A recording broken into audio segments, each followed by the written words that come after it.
이재명 대통령은 이상경 국토부 1차관의 면직안을 제거했습니다. 사의를 밝힌 지 만 하루도 되지 않은 시점이었습니다. 집값 떨어지면 그때 사람 말과 갭 투자 의혹에 대한 반발이 이어지니 빨리 정리하자는 쪽으로 의견을 모았다는 게 대통령실 설명입니다. 이재명 대통령의 혐의는 모두 무죄라는 조원철 법제처장의 발언을 두고 여야는 공방을 이어갔습니다. 이재명 대통령이 범죄를 저질렀다는 건 전혀 동의하지 않습니다. 범죄가 아니에요? 그렇습니다. 다 무죄입니다. 국민 세금으로 대통령 변호사비 대납해주는 법제처 조원철 처장은 즉각 사퇴하십시오. 법제처장을 향한 공세는 적반하장, 본질은 검찰 기소 남용입니다. 트럼프 미국 대통령이 김정은 북한 국무위원장과 만나고 싶다는 뜻을 분명히 밝혔습니다. 북한은 일종의 핵 보유국이라며 깜짝 회동을 성사시키기 위한 미끼를 김정은에게 던졌습니다.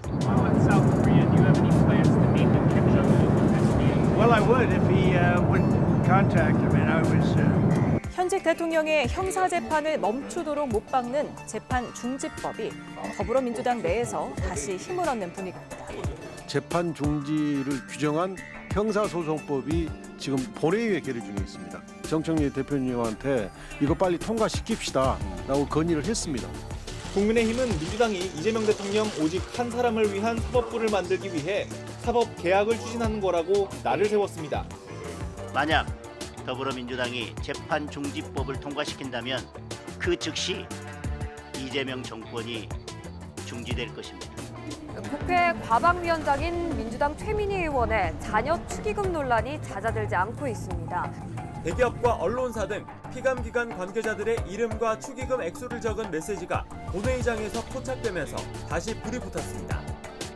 최 의원은 축의금을 돌려주는 거라고 강조했는데 국민의힘은 받은 순간 뇌물이라며 김영란법 위반과 묶어 법적 조치를 예고했습니다.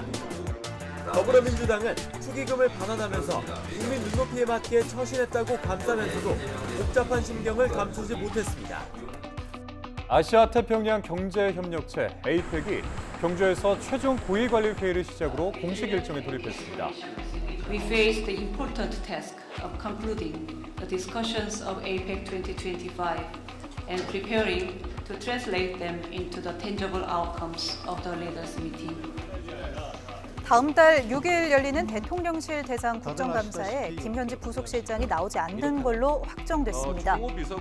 민주당은 김현지 부속실장이 출석하되 이재명 대통령 일정 수행을 위해 오후 2시에 떠나겠다고 했고 국민의힘은 질의 시간이 보장되지 않는 명분 쌓기용이며 사실상의 출석 회피라고 일축했습니다. 대통령 일정 때문에 불가피하게 중간에 이석하는 것을 양해해달라는 겁니다.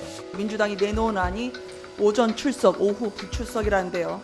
아니 무슨 국감이 치킨입니까? 반반 출석하게? 국회 과방위 국정감사장은 마치 최민희 위원장 청문회를 방불케 했습니다.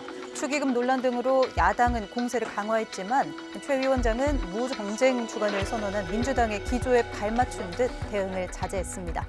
저렇게 자리를 지키고 있는 건 정말 후한무치하다고 생각합니다. 이 자리에서 얘기를 하면 이것이 논란이 되어서 국감을 못할 것 같습니다. 트럼프 대통령은 경주 APEC을 계기로 한국을 찾으면서 한미 정상이 2달 만에 다시 만났습니다. 국빈으로 대한민국을 두 번째 방문하시는 유일한 분이십니다. That's the only American president. That's really a great tribute to our country, not to me. 북한은 트럼프 방한 당일에도 북미 대화에 대한 대답 대신 핵 무력 과시로 대응했습니다. 트럼프 방한 하루 전 서해상으로 전략 순항미사일을 발사했다는 사실을 공개하며 핵 무력을 실용화하는 중요한 성과들이 이룩되고 있다고 강조한 겁니다.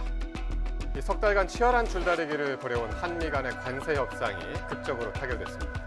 애초 약속한 전체 투자액 가운데 2천억 달러만 현금으로 하되 이를 연간 200억 달러 한도로 나눠서 투자하기로 양국이 합의한 겁니다.